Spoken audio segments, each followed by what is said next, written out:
turagira inama abantu basurwa n'imyuka y'abapfuye. Rinda umuntu w'imbere kuzababara nyuma yo gutandukana n'uyu muntu w'inyuma.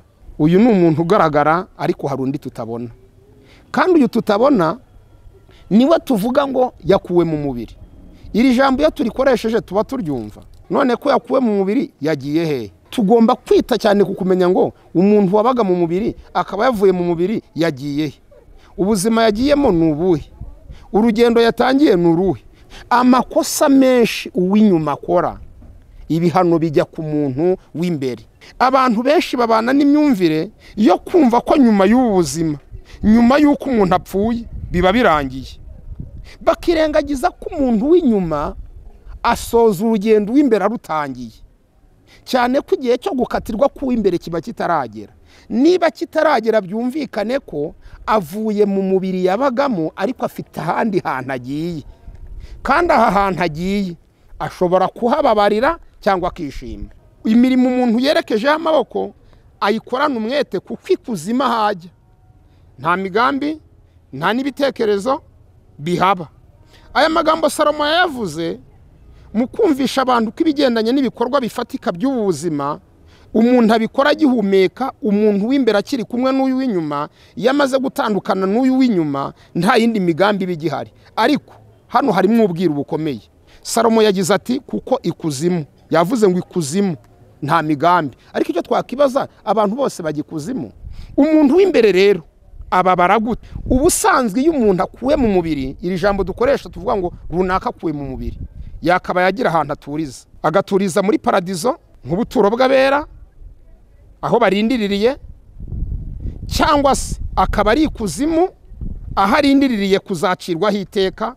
Iyo atagiye hamwe muri aha ahinduka roho izerera, ni roho y'umuntu wabuze aderesi, wabuze aho aturiza. Najyaga numva ababyeyi bamwe batuka abana, umwana yaba yiriwe agenda bakamutuka ngo wiriwe uzerera nka roho mbi. Muri 2008 hari umuvandimwe umwe twagendanaga, yaranabaga mu bintu by'yobokamana, ariko hari itsinda Yesu yavuze mu byayishuye igice cya 3 murongo 14, aravuga ngo ni itsinda ridakonje kandi ntiribire ngo ry'akazu yazi. Uyu muntu si umukristo si n'umupagani, aza kuza gukurwa mu mubiri arapfa. Nyuma y'amezi 3 yaje kunsanga ahantu nabaga, ndamubona yinjira mu cyumba aho narindi, namubaza ndise uragenzwa n'iki? Ngo aho nagiye banyimye icumbi, ngo narinje ngucumbikire. Mbita ndamuvudukana menya ko yahindutse roho yirirwa izerera, yabuze uburuhukiro ahantu aturiza. Nza kongera kumubona ari aje mu rusengero turi gusenga, mubonye ndamubaza ndise kuri hano hagati y'abandi mu rusengero, ngo narinje mpabwa umugisha hamwe n'abandi. Gupirata ishusho y'umuntu wapfuye akijijwe uyu munsi byakugora kuko ntiwayibona, ariko iyo wapfuye uri wo kurimbuka udafite ubugingo, abadayimoni bafite ubushobozi bwo gupirata ishusho yawe, bakaba bayigarukamo, bakagaruka mu bo wasize mu buryo bw'indoto, mu buryo bw'inzozi, abantu bakikanga wa muntu ko yagarutse. Umuntu wacu w'imbere azababara ariko azira amakosa uyu w'inyuma yakoze. Kurinda neza umuntu w'imbere kuzababara harimo no kuba atakakirwa n'ijuru, cyangwa se na Satani ntamwakire. Kuko niba umuntu ari imitima ibiri, nta konje nta bize, nyuma y'ubu buzima ajyahe? Ko Satani nawe amenya be, Imana ikamenya abayo. Utakiriwe na Satani ntiyakirwe n'Imana, ninde umwakira? Ingaruka zizanwa n'iyi myuka izerera iturutse ku bantu babuze ubugingo, ikazerera. Kwinjirwamo n'uyu mwuka mubi w'umuntu wabuze ubugingo, ushobora kwisanga utakiriho ku bwawe, uriho ku bwa wa mwuka wakwinjiyemo. Izi zose ni ingaruka zo kutarinda umuntu w'imbere kuzababara nyuma yo gutandukana n'uyu nguyu w'inyuma. Gusenga everyday, gusenga buri munsi. Nusenga uzanesha, nunanigwa gusenga uzaneshwa. Senga. Bakunzi bawe Gusenga everyday, turabasuhuje, mugira amahoro. Tugeze muri wa mwanya mwiza, ni umwanya w'ijambo ry'Imana, ni umwanya tubagezaho ubutumwa Imana iduhaye kubagezaho. Nge nitwa Evangeliste Misago Alfredi, ninge mugiye kubana muri uyu mwanya ku Gusenga everyday, kugira ngo dusangire ijambo ry'Imana, twumve iki Imana iduhaye muri uyu mwanya. Munyemerere dusenga Imana, aba ariyo dushira imbere kugira ngo tuyobore muri byose. Mana nziza, turagushimiye kandi turaguhimbaje. Ni wowe utwungura ubwenge ngo dusobanukirwe n'ibyanditswe, kuko twebwe ubwacu ntacyo twabasha kumenya, ariko Mwuka Wera yadufashije turabimenya, ndetse n'amayoberane y'Imana tukayamenya. Reka Mwuka Wera abane natwe kandi abari kumwe natwe ku gusenga everyday, ijambo ry'Imana rigiraho ribakura kandi rigire n'ahandi ribageza, mu izina rya Kristo Yesu, amen. Murakoze cyane. Reka dusome ijambo ry'Imana noneho tuganire, twumve icyo Imana ivugana natwe binyuze mu ijambo ryayo. Turasoma amagambo ari mu gitabo cy'umuhanuzi Yesaya, igice k'14 umurongo w'ikenda. Yesaya ni igice k'14 umurongo w'ikenda. Ikuzimu hasi hahagurukijwe no kugusanganira, hakuzuriye abakuru bo mu isi bose bapfuye, bakuye abami b'amahanga bose ku ntebe zabo. Abo bose bazakubaza bati, mbese nawe ubaye umunyantege nke nkatwe? Uhanijwe natwe icyubahiro cyawe n'amajwi yawe y'inanga zawe bimanuwe ikuzimu, usasiwe inyo urazoroswa.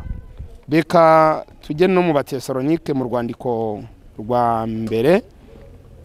Abatesalonike urwandiko rwa mbere igice cya 5 umurongo waho wa 23 haragira hati, Imana y'amahoro ibeze rwose, kandi mwebwe ubwanyu n'umwuka wanyu n'ubugingo n'umubiri byose birarindwe, bitazabaho umugayo ubwo umwami wacu Yesu Kristo azaza. Munyemerere dusubikire mu magambo yavuzwe na Kristo mu butumwa bwiza bwa Luka igice cya 24:36 n'amagambo Kristo yavuze ahagira ati, Luka 24:36 bakivuga ibyo, Yesu ahagarara hagati yabo arababwira ati, amahoro abe muri mwe. Maze barikanga, bagira ubwoba bwinshi, bagira ngo ni umuzimu babonye. Arababwira ati, ikibahagaritse imitima ni iki? Kandi niki gitumye mwiburanya mu mitima yanyu? Nimurebe ibiganza byanjye n'ibirenge byanjye, mumenye ko ari njye ubwanjye, ndetse nimunkoreho murebe, kuko umuzimu atagira umubiri n'amagufa nk'ibyo mundebana. N'aya magambo tugiye kwifashisha tuganira ijambo ry'Imana. Bakunzi ba gusenga everyday, dusomye ijambo ry'Imana muri Yesaya igice k'14.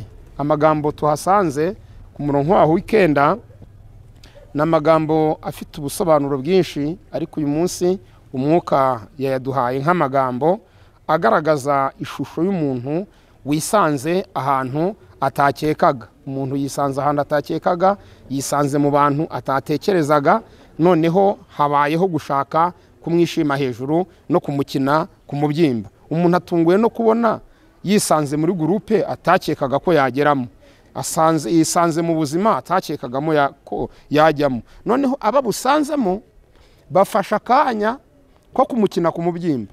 Ese nawe uraje ubaye umunyantege nke nkatwe? Nawe ubaye nkatwe uje muri groupe yacu? Nawe udusanze aho turi uje kwisasira inyo, uje koroswa izindi? Dusomye ijambo ry'Imana mu rwandiko rw'Abatesalonike rwa mbere igice cya 5:23 haratubwiye ngo, twebwe ubwacu umwuka wacu, ubugingo ndetse n'umubiri birarindwe kugira ngo bitazabaho umugayo ubwo Yesu Kristo azaba agarutse. Iyi ni impagarike ya muntu igizwe n'ibice bitatu, kandi byose bikeneye kurindwa kugira ngo bitazagaragarwaho n'umugayo. Hari umubiri, hari umwuka, ndetse hari n'ubugingo. Dusomye ijambo muri Luka mu gice cya 24:36 ni ikiganiro Kristo yagiranye n'abigishwa be ubwo yari amaze kuzuka. Baramwikanze, baravuga bati, uko biri kose ntabwo uyu muntu twakizera ko ari we. Icyambere kimwe amakuru dufite nuko yapfuye. Kuba rero tubonye usa nawe ni umuzimu uko byagenda kose. Bari bafite amakuru, bazi neza ko kubona ishusho y'umuntu utakiriho uherutse gushyingurwa utakibaho, bari bafite amakuru bavuga bati uko byagenda kose ni umuzimu.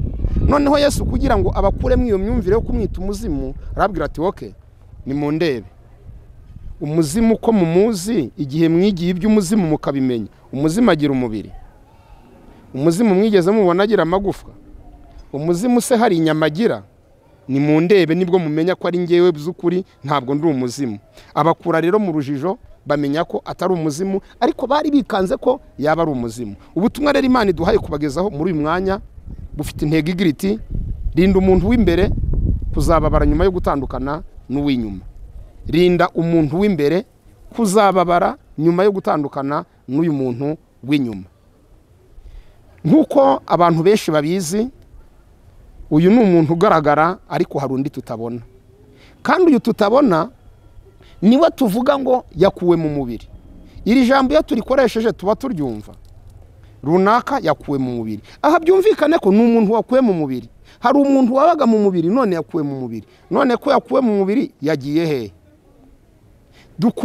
Tugomba kwita cyane ku kumenya ngo umuntu wabaga mu mubiri akaba yavuye mu mubiri yagiye he? Ubuzima yagiyemo ni ubuhe? Urugendo yatangiye ni uruhe? Kuko niba yakuwe mu mubiri byumvikane ko yagiye, yakuwe mu mubiri aragenda. Ikigaragara cyapfuye dufite ni umubiri wagize garanti, ariko umubiri washaje. Umuntu w'imbere atangiye, byumvikane ko umuntu w'inyuma asoje urugendo ariko w'imbere ararutangiye. Rinda umuntu w'imbere kuzababara nyuma yo gutandukana n'uyu w'inyuma. Uyu muntu w'inyuma twita umubiri tumugereranye nka poshete ibitse umuntu w'imbere. Ariko ikintu kibabaje kinatangaje, amakosa menshi akorwa na poshete abazwa umuntu w'imbere. Reka ngasubiremo, amakosa menshi akorwa n'umuntu w'inyuma abazwa umuntu w'imbere. Amakosa menshi uw'inyuma akora, ibihano bijya ku muntu w'imbere. Niyo mpamvu twaho ubutumwa tubabwire ngo rinda umuntu w'imbere kuzababara nyuma yo gutandukana n'uyu w'inyuma. Abantu benshi babana n'imyumvire yo kumva ko nyuma y'ubuzima, nyuma y'uko umuntu apfuye biba birangiye, bakirengagiza ko umuntu w'inyuma asoza urugendo w'imbere arutangiye, cyane ko igihe cyo gukatirwa k'uw'imbere kiba kitaragera. Niba kitaragera byumvikane ko avuye mu mubiri yabagamo, ariko afite ahandi hantu agiye, kandi aha hantu agiye ashobora kuhababarira cyangwa akishima. Aha agiye ashobora kubabara cyangwa akishima, ariko bifitanye isano nuko yabayeho akiri muri uyu nguyu wa hano inyuma. Hari ijambo rimwe ngira ngo dusobanure gato dukunze kwifashisha iyo dushaka kumvisha abantu ko iyo umuntu apfuye biba birangiye. Hari ijambo riba mu gitabo cy'umubwiriza igice k'ikenda umurongo w'icumi. Ni amagambo yavuzwe n'uwitwa Salomo ashaka kwigisha abantu n'iryari bakwiriye gukora. Aravuga ngo noneho imirimo umuntu yerekejeho amaboko ayikorana umwete, kuko ikuzimu hajya nta migambi nta n'ibitekerezo bihaba. Aya magambo Salomo yavuze mu kumvisha abantu ko ibigendanye n'ibikorwa bifatika by'ubuzima umuntu abikora agihumeka. Umuntu w'imbere akiri kumwe n'uyu w'inyuma, yamaze gutandukana n'uyu w'inyuma nta yindi migambi bigihari. Ariko hano harimo ubwiru bukomeye. Salomo yagize ati kuko ikuzimu, yavuze ngo ikuzimu nta migambi. Ariko icyo twakibaza, abantu bose bagikuzimu? Ikuzimu nta migambi, ese abantu bose bagikuzimu? Mbibutse ko aya magambo Salomo yayavuze mu gihe ububiko bw'imyuka y'abera n'imyuka y'abapagani bwari buri hamwe. Kristo yari atarimura paradizo ngo atandukanye ubuturo bw'imyuka y'abera n'ubuturo bw'imyuka y'abapagani, bwari hamwe. Bose baramanukaga bakagenda bagikuzimu. Biravuga ngo bamanukaga bose bagikuzimu. Iyo dusomye ubutumwa bwiza bwanditswe na Luka mu gice k'16 here ku murongo w'19, Kristo ni utugaragariza ishusho y'ubuzima bw'abantu nyuma y'ubu ngubu muri kiriya gihe. Yifashishije umugani ari kugana cyane ku kuri k'ubutumwa. Yifashisha umugani w'abantu babiri. uwagize ubuzima akaza kugira iherezo ryiza ryemerwa n'Imana n'uwabayeho mu buzima bugira iherezo ribi, agaragaza ko nyuma yo gukurwa muri ubu buzima bagiye ahantu bose, ariko buri wese agira aho aba ari, icyo akora basa naho bateganye, ariko batabayeho mu buzima bumwe, batabayeho mu mibereho rimwe. Hari Lazaro uri mu gituza cya Aburahamu, hari Nyamutunzi uri mu buzima bw'umubabaro, hari Nyamutunzi arabwira Lazaro ati nyaboneka, arabwira Aburahamu ati wabwiye Lazaro akazana utuza akantonyangiriza ku rurimi, akamubwira uta ahantu ndi ntabwo bitwemerera kuva aha ngaha ngo tugere hano. Bibiliya tugaragariza muri Matayo 27 nyuma yo gupfa kwa Kristo azura abantu babaga aho hantu, imyuka y'abera Satani yari afite ububasha, iyo ngiyo amaze kumwambura ububasha icyo bamwe bita ngo n'urufunguzo yamwatse rw'ikuzimu, tubona bakinguriye bazamuka, tubona nyuma Kristo amaze kuzuka azamukana nabo. Mu Efeso 8 haravuga ngo yazamukanye iminyago myinshi nko kwimurwa kwa paradizo ku mugaragaro. Iki gihe rero abantu kumanuka bagikuzimu nta migambi nta bitekerezo, ariko muri iki gihe cy'isezerano rishya Pawulo aza kugaragaza ikindi gice kibamwe imbaraga z'imyuka, kibamwe imyuka ifite ubushobozi tutabonesha amaso y'umubiri, itagira inyama n'amaraso, ariko turwanye nayo, duhangana no mu buzima bwa buri munsi. Iyo si rero yise ngo ni isi y'umwijima, ikoreramo abatware, ikoreramo abafite ubushobozi badafite inyama n'amaraso. Iyo ngiyo ntabwo habamwe imyuka y'abadayimoni gusa, habamo n'imyuka y'abazimu. Ariko ubundi iyo twirukana abazimu tubirukana dutekereza ko badahari. Niba turi kwirukana abazimu tunumvikane ko bahari. Abazimu niba bahari si abadayimoni, ubwo niba bahari ni imyuka y'abantu bamwe baba bapfuye bakabura ubugingo, bagahitamo guhinduka imyuka mibi izerera. Tubafite ubutumwa buvuga ngo rinda umuntu w'imbere kuzababara nyuma yo gutandukana n'uyu w'inyuma. Umuntu w'imbere rero ababara gute? Ubusanzwe iyo umuntu akuwe mu mubiri, iri jambo dukoresha tuvuga ngo runaka akuwe mu mubiri, yakaba yagira ahantu aturiza, agaturiza muri paradizo nk'ubuturo bw'abera aho barindiririye, cyangwa se akaba ari ikuzimu aho arindiririye kuzacirwaho iteka mu gihe runaka Imana yagennye cy'umuzuko w'abanyabyaha. Iyo atagiye hamwe muri aha ahinduka roho izerera.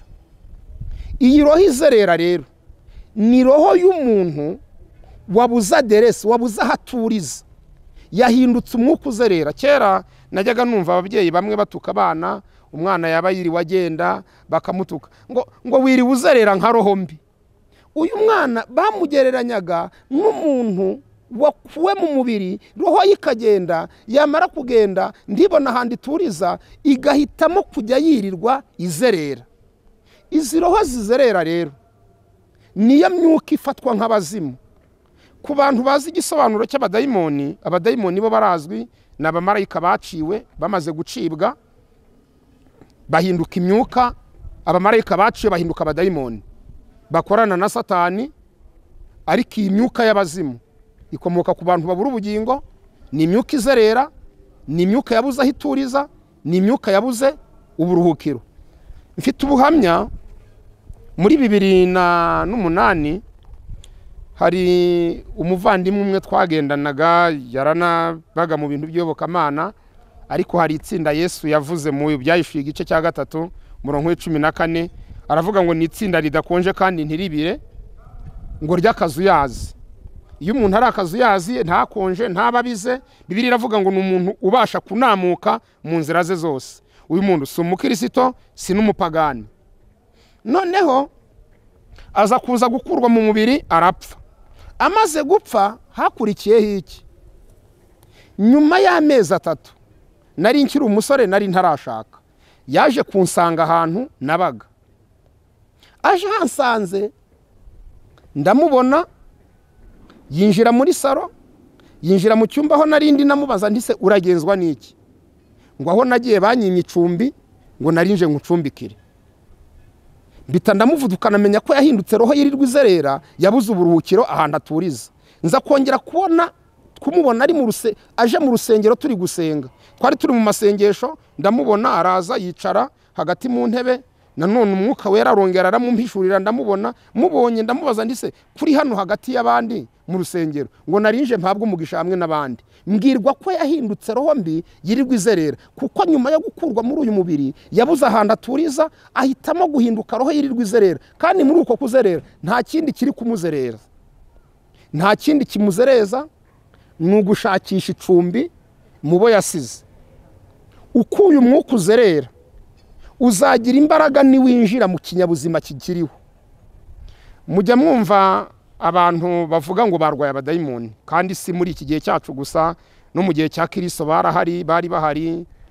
Hari abantu Yesu yagiye yirukanamo imyuka mibi, imyuka mibi ivuga.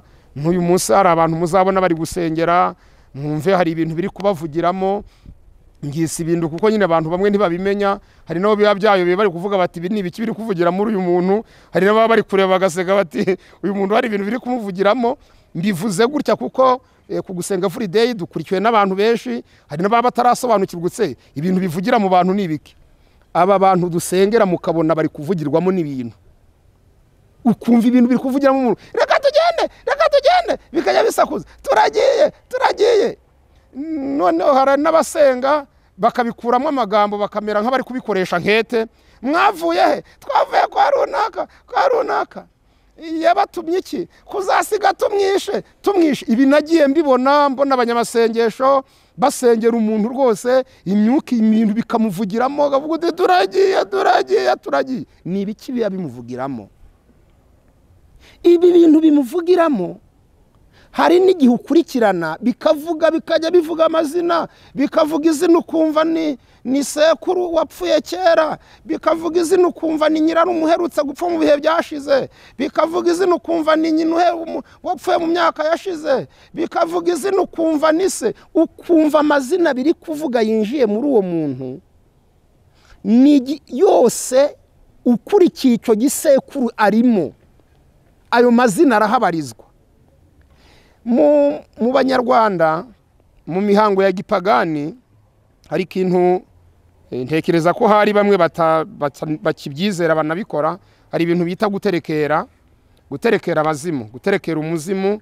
Umuntu yarapfuye baravuga bati reka turebe ukuntu twamuterekera have, nitutamuterekera have azakomeza tubuza amahoro, azakomeza agaruke, azakomeza dutesha umutwe.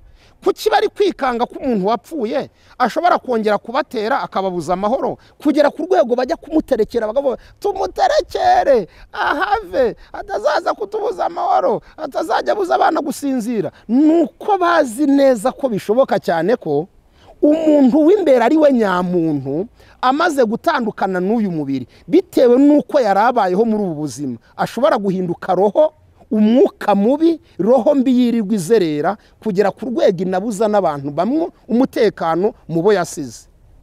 Mu minsi yashize nakiriye umuntu arambwira ati Alfredi mfite icyifuzo ndagira unsengere.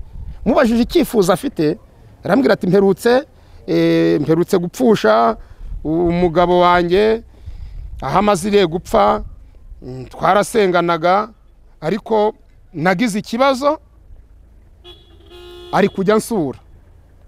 Nagize ikibazo ari kujya nsura umunsi ku munsi, akansura akambaza ati se abana bameze bate, akansura. Ntaza ndise aragusura yarapfuye? Ataransura rwose. Noneho mubaza ibyo amubaza arabimbwira. Arambwira ataransura, akambaza ati se abana bariye, ngwino ufata amafaranga. Arambwira ikintu kimubabaje gikomeye, ni ukubona asurwa n'umugabo we yarapfuye kandi yarazi ko umugabo we yapfuye akijijwe. Arambwira uti rero ukwiye kunsengera kugira ngo uyu mugabo ukomeza kuza kunsura kandi yarapfuye uyu mwuka uhave. Kandi koko birumvikana, ndagenda namusengera. Mu gihe abapagani baterekera umuzima akagenda, twebwe turakijijwe, twebwe turamwimura, tumwimura mu izina rya Yesu.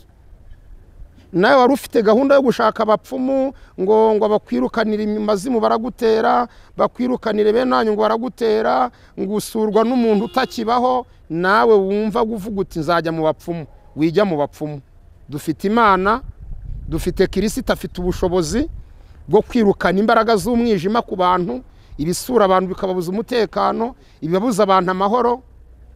Gana abakozi b'Imana bagusengere, twirukana imizimi gusura ikubuza umutekano. Rinda umuntu w'imbere kuzabura amahoro, kuzababara nyuma yo gutandukana n'uyu muntu wacu wa hano inyuma. Ijambo ry'Imana ntabwo ribeshya. Yesu gutekereza ko yaba ari umuzimu bamubonye nuko bari bazi neza ko umuzimu abaho. Uretse no kuba habaho umuzimu ukomoka ku muntu wapfuye muri uyu mubiri akabura ubugingo, n'umuntu wapfuye afite ubugingo ari umwana w'Imana agira marayika umuhagararira mu isi y'umwuka. Iyo dusomye mu byakozwe n'intumwa mu gice cyawo c'12 umurongo w'13 tuhabona umugabo witwa Petero. Ubwo yari yafunzwe bamukatiye benda kuzamwica, marayika w'Imana akaza kumubohoza. Baje gutungurwa no kubona aje gukomanga. Barabanza barashidikanya baravuga bati hoya ntabwo twabyizera ko ari we, ahubwo birashoboka ko ari marayika we. Byumvikane ko mu isi y'umwuka umuntu agira umuntu umuhagararira. Iyo warukijijwe ugira marayika w'Imana uguhagararira, akaripresenta ishusho yawe kubo wasize, mu gutanga amakuru no kubamenyesha ngo ihereze umuntu yagize ni ryiza. Uko ni nako umuntu wabuze ubugingo, umuntu warimbutse. Icyambere kimwe, abadayimoni bafite ubushobozi bwo gufata ishusho ye, isura ye, bakayigarukamo. Mu gihe batafata ishusho y'umuntu wapfuye akijijwe ngo bayishobore. Icyambere kimwe, ahantu imyuka y'aberiri hararinzwe. Gupirata ishusho y'umuntu wapfuye akijijwe uyu munsi byakugora kuko ntiwayibona, ariko iyo wapfuye uri wo kurimbuka udafite ubugingo, abadayimoni bafite ubushobozi bwo gupirata ishusho yawe, bakaba bayigarukamo, bakagaruka mu bo wasize mu buryo bw'indoto, mu buryo bw'inzozi. Abantu bakikanga wa muntu ko yagarutse, ariko ari ishusho ye bafashe. Bibiliya iravuga ngo bafite ubushobozi bwo kwihindura marayika w'umucyo, bagakora ibisa n'ibyo abana b'Imana bakora. No kwihindura ishusho y'umuntu ntibyabananira. Kuba dayimoni yafata ishusho y'umuntu wari uriho tuzi akayihindura akayigarukamo ntibyamunanira, tukagira ngo ni runaka wagarutse. Ariko aka kanya turibanda cyane kuri roho nyirizina. Yabuze aho ituriza, ibura aho iruhukira, ihitamo guhinduka inzererezi no kuza kubuza abantu amahoro. Rinda umuntu wawe w'imbere kuzababara nyuma yo gutandukana n'uyu w'inyuma. Ni kenshi dutekereza ko hazababara umuntu w'inyuma, ariko Bibiliya ivuga ko ubugingo bukora icyaha nibwo buzapfa.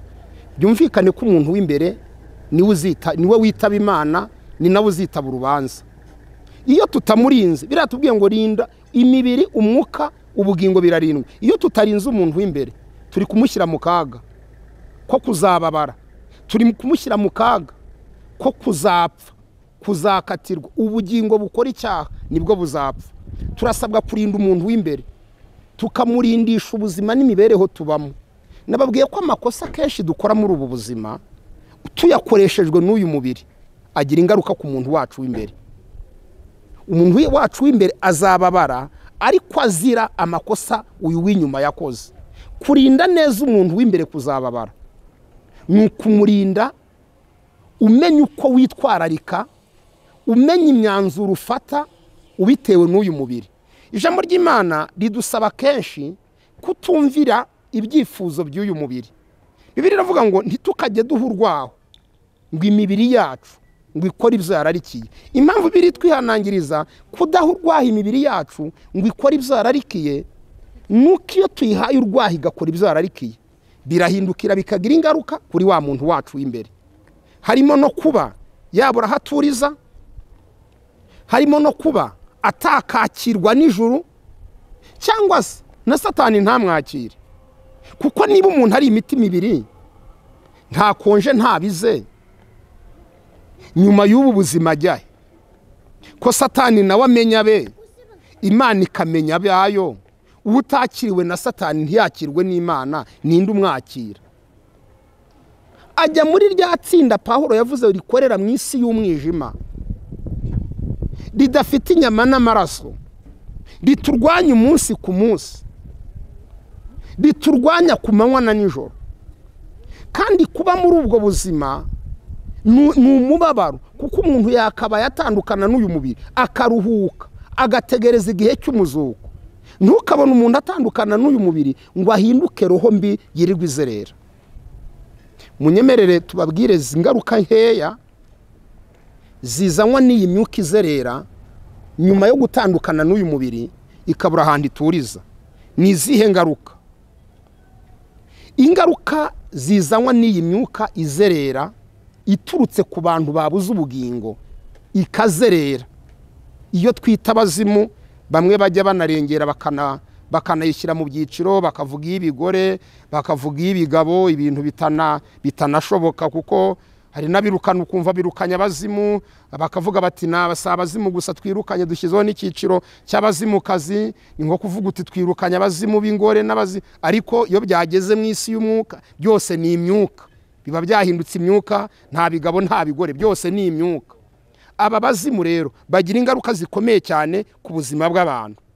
Hari ingaruka y'uko ushobora kwisanga uyu mwuka warigaruriye umuntu muzima, kuko umwuka kugira ugira imbaraga, umwuka wose kugira ugira imbaraga, umwuka mubi akenshi ukorera mu muntu muzima.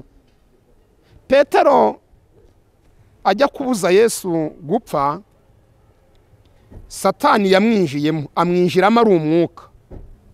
Amwinjiyemo ari umwuka, urebye ubona ni Petero uri kuvuga, ariko Yesu arebye abona ni umwuka wa Satani wamwinjiyemo. Baba dukurikiye ku Gusenga everyday, hari igihe umuntu akora ibintu atari uri kubyikoresha, ari kubikoreshwa n'imbaraga imurimo. Kwinjirwamo n'uyu mwuka mubi w'umuntu wabuze ubugingo, ushobora kwisanga utakiriho ku bwawe, uriho ku bwa wa mwuka wakwinjiyemo. Kuko uko tuvuga ngo umuntu ngo arwaye ngo uburwayi bwo mu mutwe, abo mbere bavuga ngo umuntu ngo ni umusazi. Umuntu kwitwa umusazi nta kindi, nuko ari gukora ibintu atikoresheje, ari gukoreshwa n'abamurimo. Nuvuga ngo imbaraga zamwinjiyemo, imyuka yamwinjiyemo. Nuvuga ngo uyu muntu ntakiri gukora kubwe, ari gukora ku bwa babandi bamurimo. Noneho babandi bamurimo ibintu bari kumukoresha, uri kumwitegereza ari kubona ibyo bintu bitakorwa n'umuntu udafite ikindi kintu kimurimo. Iyi myuka rero ifite ubushobozi bwo kwigarura umuntu akasigara atakiriho kubwe, ariho ku bwa wa mwuka wamugiyemo. Icya kabiri, uyu mwuka uzerera, iyi myuka izerera ishobora kwinjira mu muntu muzima, agaterwa na karande, kuba bamukoroneza akisanga mu buzima bwa karande y'umwuka umubamo wakomotse ku muntu utakiriho. Twabaho urugero, niba umuntu yarapfuye adashatse, ukagira ingorane nk'uwo muntu wari unsuye icyo gihe aje kunyaka icumbi, ko yaraje nubaza nturagenzwa n'iki, arambwira ngo aho nagiye banyimye icumbi narinje ngo ncumbikire, ndamwirukana. Icyo gihe ntaza kuba amaso nkamucumbikira, nari kuzagira ubuzima n'imibereho bisa n'ibye. Ntabwo nari kuba nkibayeho ku bwanjye nge misago, nari kubaho ku bwa wa muntu ngiyemo. Uko yapfuye adashatse niko nari kuzapfa, uko yabaga guhera icyo gihe niko nari gutangira kubaho. Niba yaragiraga umujinya nari gutangira nkajya ngira umujinya, niba yaragiraga irari ryo gusambana nari gutangira nkajya nsambana cyane, niba yari umujura nari gutangira nanjye nkajya niba cyane. Uyu munsi hari abantu bagira ubuzima babayemo ariko atari ubwabo, atari nako bari, ahubwo uhereye umunsi binjwemo n'umwuka, binjwemo n'umuzimu, binjwemo n'izo mbaraga z'abazimu, batangiye kugira imibereho isa n'imyuka y'ababinjiyemo uko bari babayeho. Hari ukuntu umuntu ashobora gukurwa mu mubiri gutya, ari umubyeyi, ugasanga agize iherezo ribi, ejo ugasanga roho ye ije kuzerera, muri kwa kuzerera ikaba yakinjira nk'umwe mu bana yari afite. Guhera uwo munsi ukabona nk'umwana ararya nka se, aravuga nka se, aragenda nka se, arakora nka se, araseka nka se, bimwe bigendanye n'amasano rero umuntu akaba yavuga uti yo umwana yakurikije se, ariko mu by'ukuri ugasanga si ugukurikije se, ahubwo ni se wagarutse, ni se wamujemo, ni umwuka wa se, ni umuzimu wa se wamwinjiyemo. Buse ni rimwe ni kabiri se dusengera abantu bari bacumbikiye abazimu, bahindutse icumbi ry'abazimu, ukaba wabanaga n'umuntu ari mwiza yitondagwa neza, ariko imyuka mibi yamwinjiramo, abazimu bamwinjiramo, uhereye umunsi agahita ahinduka. Ko umuntu atangiye kujya agira irari, arasambana atajyaga abikora, umuntu atangiye kujya yiba atajyaga yibuka, se ko atajyaga yiba bigenze gute, ko atasambanaga bigenze gute, ko atakundaga inzoga cyane akaba atangiye kuyikunda. Hari igihe inshuro nyinshi aba yakiriye imbaraga, kandi iyo mbaraga yakiriye yari ifite iyo karande yinjiye muri uwo muntu. Uvuga ngo izo ngeso uwo muntu agize zifitanye isano n'umwuka wamwinjiyemo w'umuntu wabayeho mbere y'uko apfa afite izo ngeso nk'izo ngizo. Izi ni ingaruka zikomeye zo gucumbikira abazimu, ariko binafitanye isano n'uko abantu batigeze barinda umuntu wabo w'imbere kuzababara, kandi uku kubabara ntahandi gushingiye. Nururuze rero nuko umuntu akuye mu mubiri aho kugira ngo agire ahaturiza. Bibiliya ivuga ko hari imyuka y'abera iturije muri paradizo, irindira igihe cy'umuzuko, iginabwira Imana tuzageza he kudahorera amaraso yacu. Timuye muretse gatoya abandi babanze bazi. Iyo ngiye irahari. Umuntu yakaba yakurwa mu mubiri akajya aho hantu akarindira igihe cy'umuzuko, cyangwa se akaba ari ikuzimu nyine kwa Satani, mucyo twakita Bibiliya yita ikuzimu, akaba ari ahatuje akazitabira ibigendanye n'urubanza igihe cy'umuzuko kigeze. Ariko ntukabone umuntu ahindutse roho yirirwa izerera, umwana yaryamye yamubonye, umugore yaryamye yamubonye, umugabo yaryamye yamubonye, abagiye gusenga yabateye, abagiye hehe yabateye. Izi zose ni ingaruka zo kutarinda umuntu w'imbere kuzababara nyuma yo gutandukana n'uyu nguyu w'inyuma. Tugana ku musozo, hari inama dushaka gutanga. Niki gitera umuntu guhinduka roho izerera nyuma yo gutandukana n'uyu mubiri? Twababwiye ko uyu mubiri ni poshete ibitse umuntu. Uyu mubiri usaza, mu Bakorinto baravuga mu rwandiko rwa 2:16, umuntu w'inyuma arasaza ariko w'imbere agahinduka mushya. Ni nako n'umuntu w'inyuma arangiza urugendo rw'imbere arutangira. Niba uw'imbere atangiye urugendo rwakabera umubera rwiza bitewe n'uko rwateguwe neza akiri muri uyu nguyu w'inyuma. Iyo urugendo rw'umuntu w'imbere rwateguwe nabi akiri muri uyu w'inyuma rumugwa nabi, niho handi wisanga ushobora kuza kubuza umutekano abo wasize. Bimwe abantu rimwe na rimwe batanemera, ariko nibashaka bavyemere, kuko niba batanavyemera ubundi abapasitoro, abapotere, ababishop mwakabaye munasobanurira abantu muyoboye iyo bari kwirukana abazimu bari kwirukana iki. Nuko abahari ntabwo abigishwa bari kwikanga umuzimu atabaho. Impamvu bikanze umuzimu nuko bazi ko nyuma yo gupfa k'umuntu ashobora kuba umuzimu. Niyo mpamvu bavuze bati Yesu uyashobora kuba ari umuzimu duteye. Yesu ati ntabwo ndiwe rwose, kuko ubusanzwe ubundi umuzimu ntiwamufata fatika, ariko ngiye dore muramfata nkafatika. Murabona ndi umuzimu. Nuko abazimu bahari, kandi inkomoko y'abazimu ni ku bantu bapfuye. Inkomoko y'abadayimoni ni ku bamarayika baciwe mu ijuru. Mu nama rero dutanga zo kwirinda kuba roho izerera, nuko mu buzima bumesa kamwe, ukaba ukonje cyangwa ukabira. Konja ubu wa Satani kwemere, nunapfa kujyana iwe urindira igihe cyo gucirwaho iteka, cyangwa ushyuhe ubu w'Imana umese kamwe, nukurwa muri uyu mubiri witaba Imana nk'uko tubyita. Tuvuga duti yitabye Imana, ati nibyo koko, binahuze koko nuko wayitabye. Uzarindira igihe cy'umuzuko usanganire Kristo. Turagira inama abantu basurwa n'imyuka y'abapfuye. Waryamye runaka yagusuye, wari n'ababyishimira bati narina namukumbuye, yaje nari mukumbuye, ugasanga umuntu yishimiye gusurwa n'abantu batakibaho. Uyu munsi umuntu yagusuye nta kibaho, wamukiyengo mu myaka ingahe ishize, ejo yagusuye, ejo bundi nyogokuru wawe yagusuye, sogokuru wawe yagusuye, so wanyu yaragusuye, umugabo yagusuye, umugore wawe, ugasanga umuntu yari yakiriye yarabyakiriye, yo mba nari nabakumbuye nababonye. Inama tubagira niyi: ujya gukira indwara arayirata. Uko umuntu agenda abaho mu buzima bwishimira gusurwa n'abapfuye, abo si bagenzi baba bagusuye. Isi bagiyemo niyo uri mu uyu munsi ziratandukanye. Uracyari mu isi ifite umubiri, binjiye mu isi y'umwijima y'umwuka. Uko usurwa nabo kenshi niko bagenda bagutwara ibitekerezo. Igihe kizagera usanga byarenze urwego rwo kugusura, ahubwo barakwigaruriye, bigaruriye ibitekerezo byawe, usange nubwo abantu babona ugenda ariko roho yawe ntiba hano. Uburyo bwiza rero bwo gukiriza imbaraga ni ugutaka, ni ugushyira, ni ukumena amabanga, ukitabaza abantu bafite ubushobozi. Iyo tuvuga abafite ubushobozi, hari igihe abantu bavuga bati se ubu ngubu abafite ubushobozi baba baturangira ni bande? Imana ifite abantu, Imana ifite abantu. Hari abakozi b'Imana bakiri bazima, hari abantu bafite ubumenyi mu ijambo ry'Imana, hari abantu bafite Imana muri bo. Umwuka w'Imana yakuyoboraho kabwira uti ni mu nsengere, nsurwa n'umuntu aransura. Umwana wanjye arabyuka akambwira ngo runaka ari yamusuye.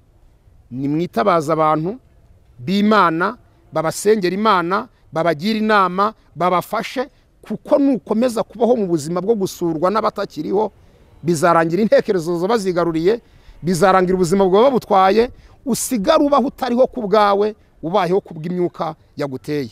Imana nibaho umugisha. Twari dufite ubutumwa buvuga ngo rinda umuntu w'imbere kuzababara nyuma yo gutandukana n'uw'inyuma. Hari umubaro w'uruzerero, kujya yirirwa zerera, yarahindutse roho izerera, nkabo nababwiye, n'abandi mugenda muduha ubuhamya bw'uburyo mugenda musurwa n'imyuka y'abantu bapfuye. Hari no kuzababara k'umuntu w'imbere mu gihe cyo gucirwaho iteka, aribwo bugingo bukora icyaha buzapfa.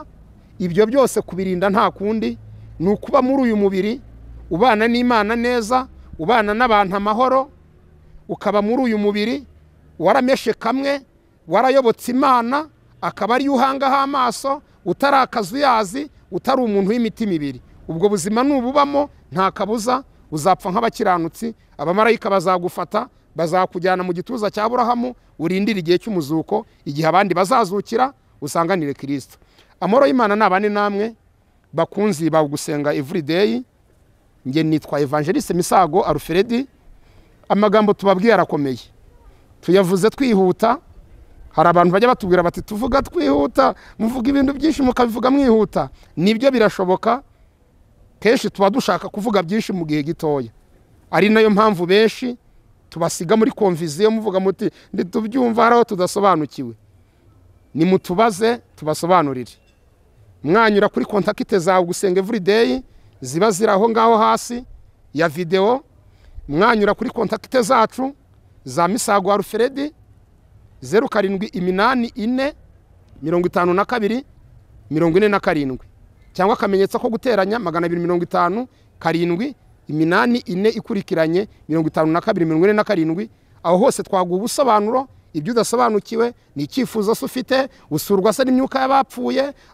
Reka dusoze tubasengera Imana kandi tunabashimira ko mwabanye natwe ku Gusenga everyday. Kandi umunsi ku munsi tubasaba gukora share, mugasangiza abandi ubutumwa bwiza. Icyo wumvise nawe ukacyumvisha n'abandi, icyagufashije ukagifashisha abandi. Tugafatikanya gukora umurimo. Wakora subscribe kugira ngo turusheho kubana umunsi ku munsi. Wanakora comment ugatanga ibitekerezo byawe, ukatubwira uko ubyumva, ibyo ushaka gusobanukirwa muri comment. Turazisoma tukamenya ibyifuzo bya buri muntu kandi tukabisubiza. Umwami nabishimire. Mana nziza, turagushimiye, wongeye kutwibutsa ko umubiri, umwuka n'ubugingo bigomba kurindwa. Tubona turiho gutya ariko ntitumenye ko dufite ibice bitugize. Umuntu wacu w'imbere ni ukwitaba, uw'inyuma tumujyana aho wavuze tuzajya tumujyana. Waravuze ngo ubutaka bugomba gusubira mu butaka bwavuyemo, umwuka nawe ukagenda. Uwo muntu wacu w'imbere ukwitaba, hari ubwo bitamugwa neza yakutandukanye n'uw'inyuma. Ariho usanga bamwe bahinduka roho zizerera, zibuza umutekano abo zasize, zigatangira n'ubuzima bw'uruzerero nk'uko no gushaka icumbi mu bantu. Ari nayo myuka ikorana n'abapfumu kenshi, ukajya usanga umupfumu akorana n'iyo myuka. Ari nayo myuka benshi bifashisha baroga abantu, bakayiboherereza mu buryo bw'ubuhehurano. Umuntu ugasanga yinjiwemo n'imyuka.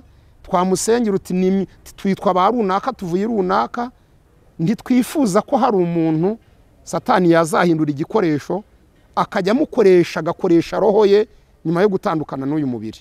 Nta kindi cyabidufasha. Ijambo ryatubwiye ngo ni ukwirinda kubaho mu buzima bw'akazuyazi, kwirinda kubaho tudakonje ntitubire, tukabaho mu buzima bumeshe kamwe, tukagukurikira tukaguhanga amaso, maze ubwo ugiye kugaruka tukazagusanganira tudafite kizinga n'umunkanyari, kandi twanatandukana n'uyu mubiri tukagira ahantu duturiza.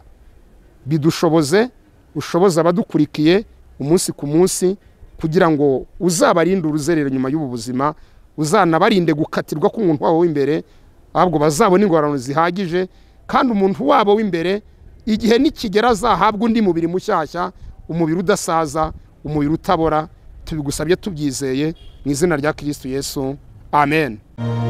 Gusenga everyday, gusenga buri munsi. Nusenga uzanesha. Nunanigwa gusenga uzaneshwa.